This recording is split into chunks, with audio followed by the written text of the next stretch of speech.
Salam sejahtera bagi kita semua, Bapak Ibu Saudara.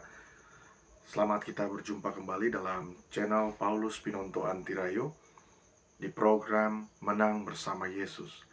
Dalam kesempatan ini, saya akan menemani Bapak Ibu Saudara dalam beberapa waktu ke depan. Namun, sebelum Bapak Ibu Saudara nonton video ini, jangan lupa tekan tombol subscribe, share, like sebanyak-banyaknya, dan tonton terus video ini agar supaya Bapak Ibu Saudara mendapatkan notifikasi khotbah-khotbah atau renungan-renungan dari saya. Dan terima kasih kepada Bapak Ibu Saudara yang sudah subscribe channel ini. Semoga channel ini makin berkembang berkat dukungan Bapak Ibu Saudara dimanapun berada.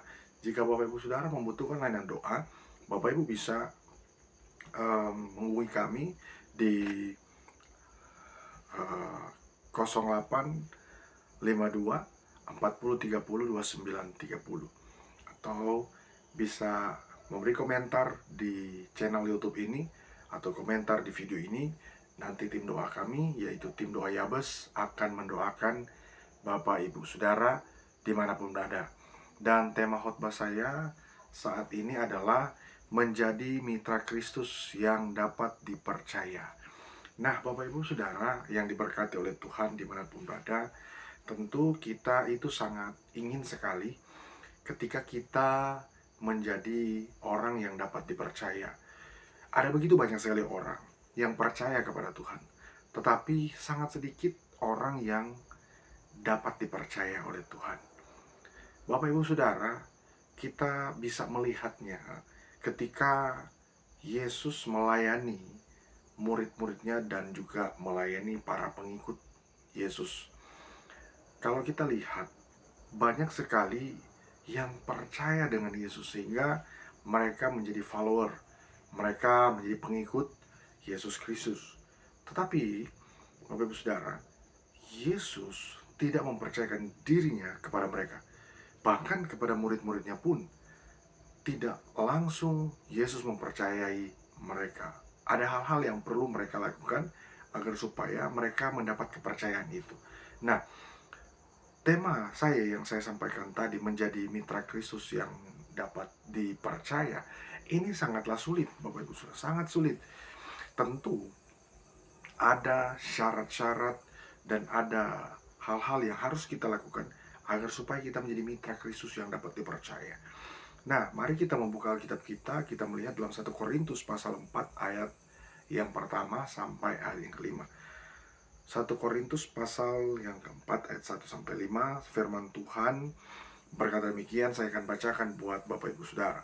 Demikianlah hendaknya orang memandang kami sebagai hamba-hamba Kristus yang kepadanya dipercayakan rahasia Allah, yang akhirnya dituntut dari pelayan-pelayan demikian ialah bahwa mereka ternyata dapat dipercaya. Bagiku sedikit sekali artinya, entahkah aku dihakimi oleh kamu atau oleh suatu pengadilan manusia. Malahan diriku sendiri pun tidak dikuhakimi, sebab memang aku tidak sadar akan sesuatu. Tetapi bukan karena itulah aku dibenarkan. Dia yang menghakimi aku ialah Tuhan. Karena itu, janganlah menghakimi sebelum waktunya, yaitu sebelum Tuhan datang. Ia akan menerangi juga apa yang tersembunyi dalam kegelapan, dan ia akan memperlihatkan apa yang diterencanakan dalam hati.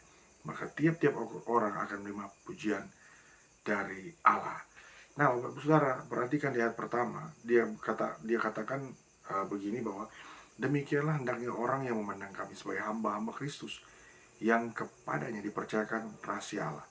Nah, Bapak Ibu Saudara, kalau kita baca ayat ini tulis oleh Rasul Paulus, dan ini adalah ilham, hikmat Tuhan yang Tuhan berikan kepada seorang apostol atau seorang rasul yang bernama Apostol Paul, yang juga diterjemahkan dalam bahasa Indonesia itu apostol atau Rasul Paulus. Dia menuliskan kepada atau dialamatkan ini kepada jemaat-jemaat yang ada di Korintus, karena ternyata dia mendapati ada orang-orang yang melayani, ada orang-orang yang memberi diri, tetapi mereka belum dapat dipercaya. Sehingga kalau kita lihat di ayat kedua, yang akhirnya dituntut dari pelayan-pelayan yang demikian ialah bahwa mereka ternyata dapat dipercaya. ini ditulis atas dasar dia melihat keadaan, situasi, kondisi pada waktu itu. Jemaat-jemaat Tuhan yang jemaat yang sudah tercampur, ya.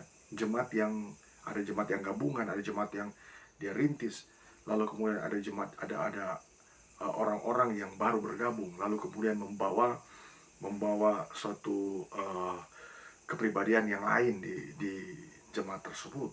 Dan kalau kita lihat, Bapak Ibu Saudara, dari narasi ini kita dapat melihat ternyata Rasul Paulus itu punya kerinduan kepada jemaat-jemaat yang ada di Korintus, atau hamba-hamba Tuhan yang sudah ada di situ, agar supaya mereka dapat dipercaya. Mereka tidak hanya juga percaya kepada Kristus, tetapi mereka harus dapat dipercaya oleh Tuhan. Ya, memang kita perlu tahu bahwa sangat mudah sekali ketika kita percaya akan Tuhan. Iblis pun percaya. Tapi sangat sulit ketika Tuhan percaya akan hidup kita. Mengapa? Karena ini adalah sebuah hal yang bernilai, yang sulit untuk dilakukan. Dan sebagai seorang hamba Tuhan, sebagai seorang pelayan Tuhan, ketika ia sudah memberikan dirinya kepada, harus memastikan dirinya agar Tuhan mempercayai dia. Kita sering melayani Tuhan, kemana-mana kita pergi, pelayanan, penginjilan, dan lain sebagainya. Persoalannya, apakah kita dipercaya oleh Tuhan, ataukah kita hanya karena kegiatan, hanya karena kebiasaan habit, atau hanya karena ada jadwal-jadwal undangan dan sebagainya, yang sebenarnya Tuhan belum percaya akan hal itu kepada kita. Kita hanya melakukan itu hanya karena kita biasa, tapi belum tentu itu dapat dapat menyenangkan Tuhan, karena memang Tuhan tidak mempercayakan hal itu. Nah, Bapak Ibu Saudara, di sini ada beberapa syarat yang harus kita penuhi agar supaya kita menjadi mitra Kristus yang dapat dipercaya. Syarat yang pertama, jagalah kekudusan kita. Bapak Ibu Saudara, ada banyak orang yang melayani Tuhan dengan dasar bahwa dia punya pengetahuan, bahwa dia punya hikmat, dia adalah orang yang bisa berkomunikasi dengan baik, bahkan dia pintar berretorika dan lain sebagainya. Tetapi persoalannya, apakah dia menjaga kekudusan hidupnya, menjaga kekudusannya kepada Tuhan atau di hadapan Tuhan atau tidak?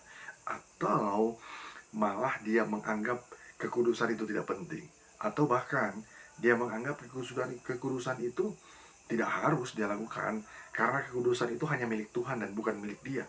Nah, dalam hal ini kita harus jaga kekudusan kita, kekudusan hidup kita, sehingga apa?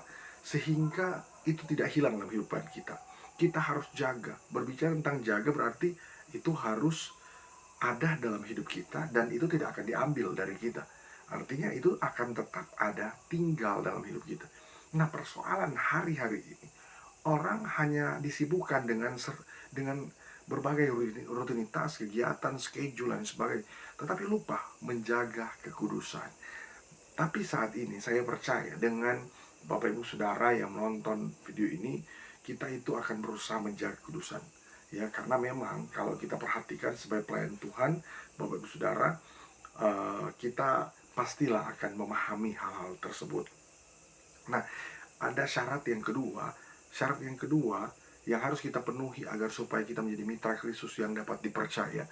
Yang kedua adalah jagalah keyakinan kita. Nah, Bapak Ibu Saudara, kita tidak hanya menjaga kekudusan kita. Kita tidak menjaga hal itu, tetapi kita menjaga keyakinan kita. Keyakinan ini kalau goyah, Saudara, kita malah iman kita meredup. Yang keyakinan kita itu meredup. Jadi yang tadinya itu konsisten, punya prinsipil dan lain sebagainya, akhirnya kemudian meredup dan hilang. Keyakinan kita bisa saja hilang.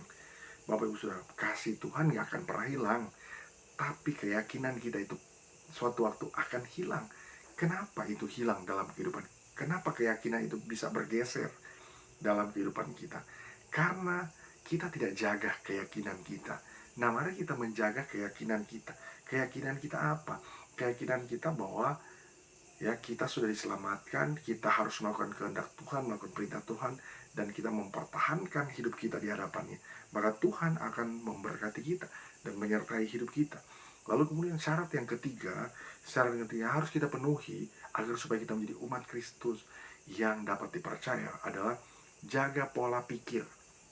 Bapak Ibu Saudara, pikiran kita itu sering terkontaminasi dengan cara berpikir yang menyakiti Tuhan. Ini sangat jelas Bapak Ibu Saudara. Kadangkala ya kadangkala kita melakukan hal tersebut, kita sudah menyakiti Tuhan, tapi kita anggap itu adalah hal yang biasa. Tetapi malam hari di mana kita harus melakukan, atau siang hari di mana kita harus melakukan kegiatan dan lain sebagainya, justru kita malah menyakiti hati Tuhan. Kenapa? Karena kita tidak menjaga pola pikir kita. Bapak Ibu Saudara, pola pikir ini bisa menyakiti hati Tuhan. Ya, jelas. Benar sekali Bapak Ibu Saudara. Kenapa? Karena kadang-kala kita menganggap, ya, kalau kita menganggap diri kita uh, bisa mengerjakan semuanya tanpa pertolongan Tuhan, maka kita sedang ya mengandalkan diri kita sendiri. Nah, ini sesuatu yang menyakiti Tuhan, yaitu kita tidak menjaga pola pikir kita. Kalau kita ya menjaga pola pikir kita, kita akan menyerahkan semuanya kepada Tuhan, dan Tuhan akan turut campur tangan dalam aktivitas kita, dalam pelayanan kita. Semua yang kita kerjakan, Tuhan buat berhasil, nama Tuhan dipuji dan dipermuliakan. Dan Bapak Ibu Saudara, semoga video ini dapat bermanfaat bagi kita semua, dan Tuhan Yesus memberkati.